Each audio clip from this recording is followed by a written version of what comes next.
We are in the car, Nissan Ariya Nismo, and I'll show you how to easily turn on the seat heating in this car.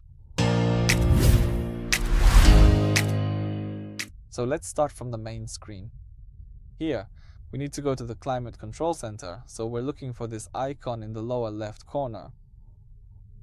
Once we have this icon, once we have the climate control center, we can very easily turn on the seat heating.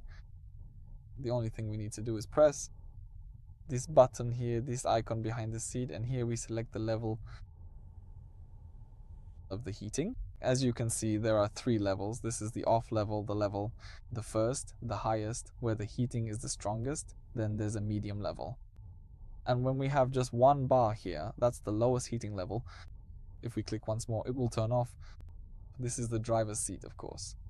In addition to the driver's side, we can also easily turn on the heating for the passenger seat as well. Here in this section of the interface, it works in exactly the same way.